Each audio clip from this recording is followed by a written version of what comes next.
And now we get the perspective of Stephen Cohen, a professor of Russian Studies and History Emeritus at New York University and Princeton University.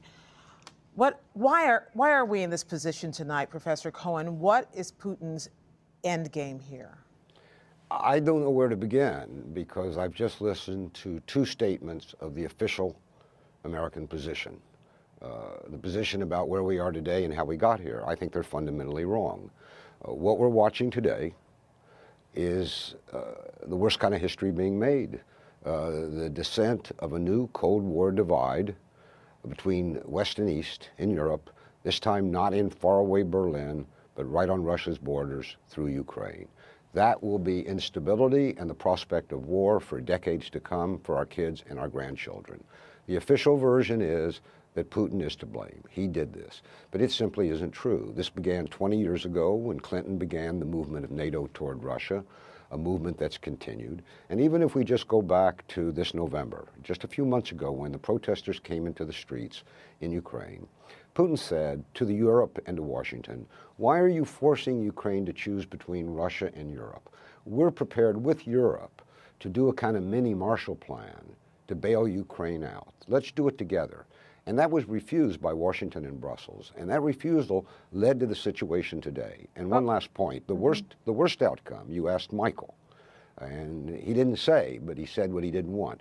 The worst outcome, because we hear this clamor in Washington and we hear it in Europe, is a movement in response to what Putin's done in Crimea to move NATO forces to the Polish-Ukrainian border. If we do that, Putin will certainly bring troops in from Russia itself. The troops in Crimea seem to be troops that were based at the naval base, not troops in Russia. I'm not sure. And then you will have a real confrontation. Is this something that Putin has already made up his mind to do, or is there room for a negotiated settlement, a go-between, perhaps Angela Merkel from Germany? Yes, I mean, Merkel's a key player in this because Putin doesn't trust Obama, doesn't consider him a strong and resolute leader. He likes Merkel. They've got their problems. He speaks German. They speak German together. But, I mean, the fundamental issue here is that 3 or 4 years ago, Putin made absolutely clear he had two red lines. You remember Obama's red lines in Syria. But Putin was serious. One was in the former Soviet Republic of Georgia. NATO and NATO influence could not come there. The other was in Ukraine. We crossed both.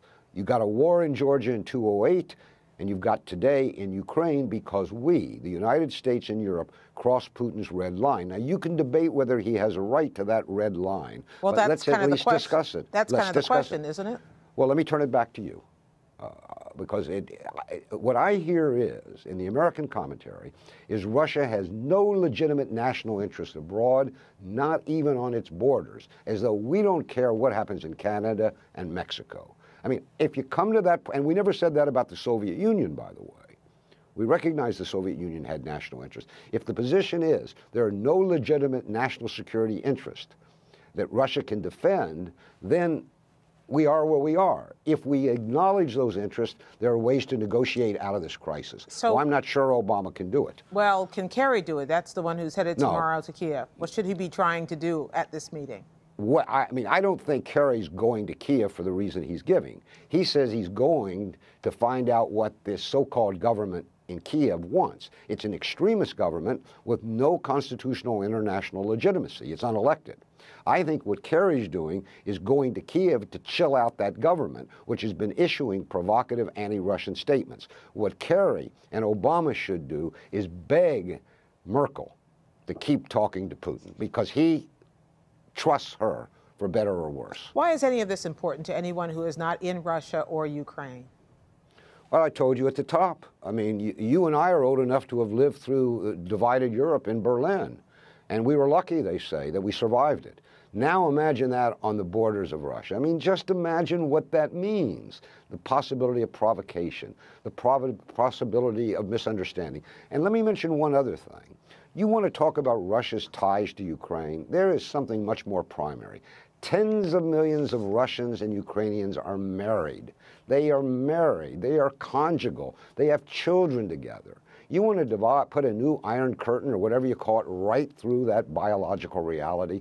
This is madness. It's gone too far. Professor Stephen Cohen of NYU and Princeton, thank you very much.